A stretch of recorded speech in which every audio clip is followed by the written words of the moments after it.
విషయాలు తెలియపరచాలి. చూడండి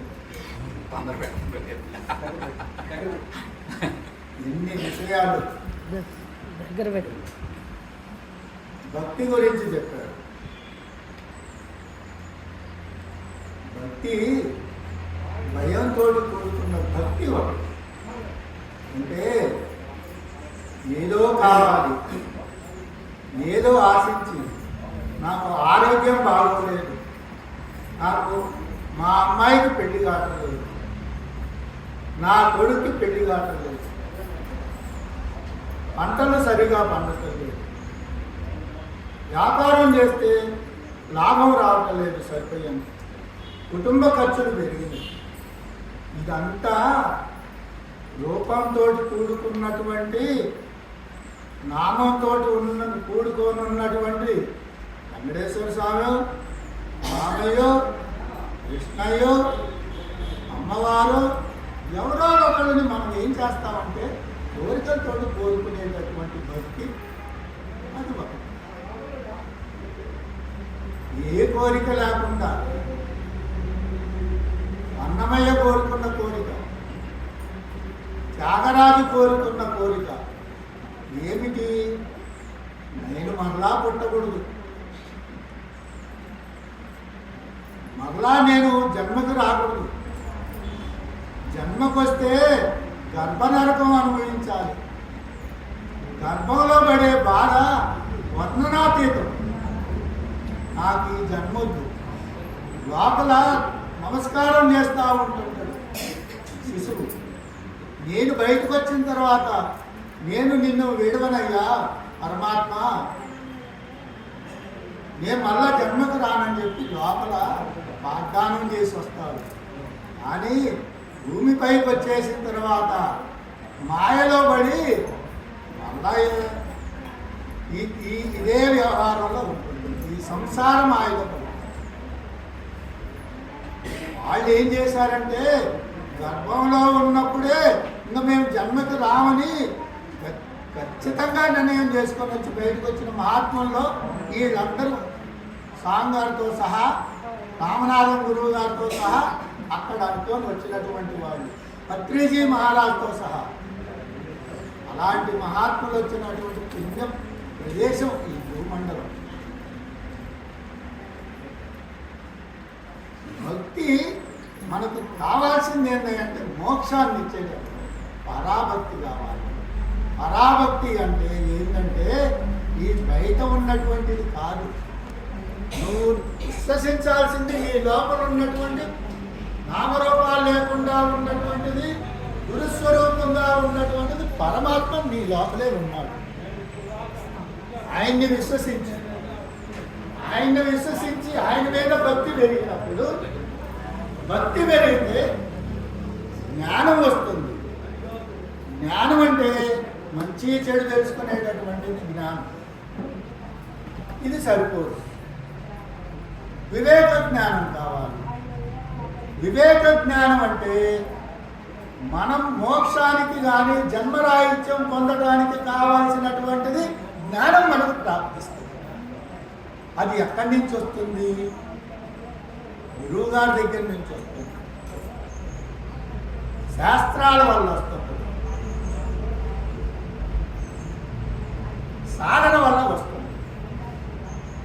ఎప్పుడైతే ఈ శాస్త్రాలు గురువు ఎప్పుడైతే మనకు ప్రాప్తిస్తాడో ఈ కంటితో చూసే దాని అన్నిటి మీద వైరాగ్యం వస్తుందండి. ఆ వైరాగ్యం వచ్చేసినప్పుడు నీకు ఒక్కటే ఉంటుంది, ఏమి కావాలి? ఒక షాపులోకి పోతే 2200 రకాల మెడికల్ ఉంటుంది, మనకు కావాల్సిన జలుబు చేసింది, నాకు జలుబు మాత్రమే ఉంది. అలాగే ఈ ప్రపంచంలో ఉన్న ఎక్కడున్నా సరే నీకు కావాల్సింది ఒకటే, మోక్షం కావాలి. మోక్షం కావాలనేది కనుక నువ్వు కోరితే, అదొక్కదాని మీద కనుక ఉంటే నీకు ప్రాప్తిస్తుంది. అప్పుడు జన్మరాహిత్యం. భక్తి, జ్ఞానం, వైరాగ్యం ఈ మూడు కనుక వస్తే నీ మనసు నిర్మలమైపోయింది. నీ మనస్సు దేని మీద ఆలంబన ఉండదు. నీ మనస్సు ఒక్కటే ఉంటుంది గురువు గారి యందు, పరమాత్మ యందు. ఎప్పుడైతే నీ మనసుకి గనక బరువు లేకుండా గనక ఒక దూరిపింజం ఉంటుందండి, నీళ్లు నడిస్తే బరువు ఎక్కుద్ది.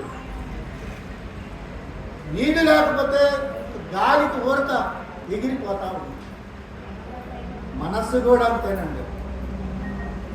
మనస్సు దేనినైనా సరే పట్టుకొని ఉన్నది అంటే మాత్రం బరువు ఎక్కుద్దండి.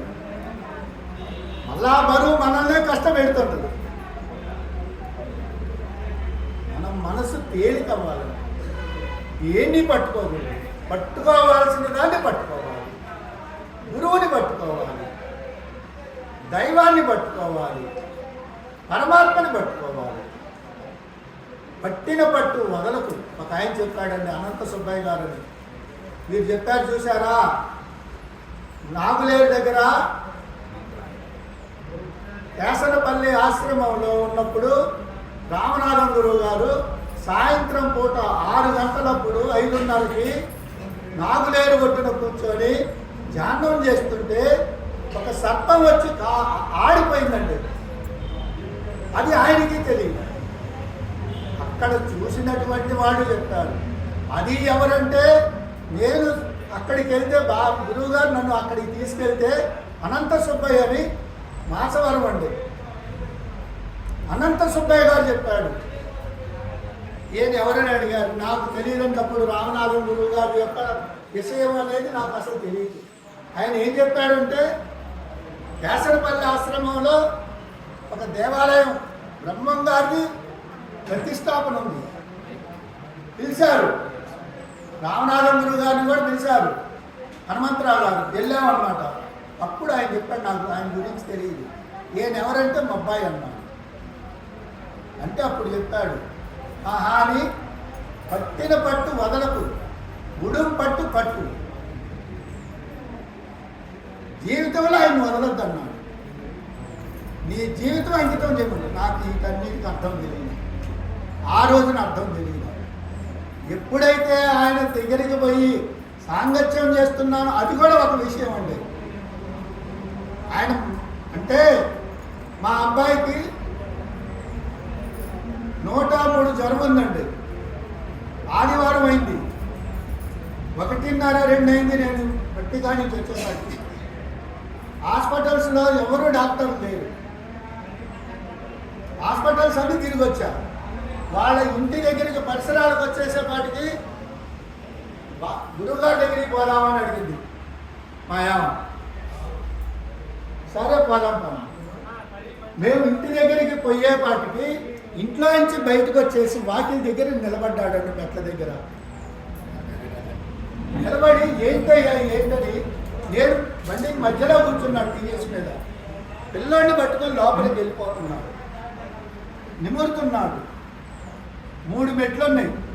ఒక గేటు దాటిన తర్వాత ఒక వాకిలి 6 అడుగులు 7 అడుగులు ఉంటుంది. సోఫాలో తీసుకుపోయి కూర్చొని ఉంటాడు. మంచినీళ్ళు ఇచ్చాడండి, నిమురుతుండు. 103 జ్వరం కరెక్ట్గా 8-10 నిమిషాల్లో తగ్గిపోయిందండి.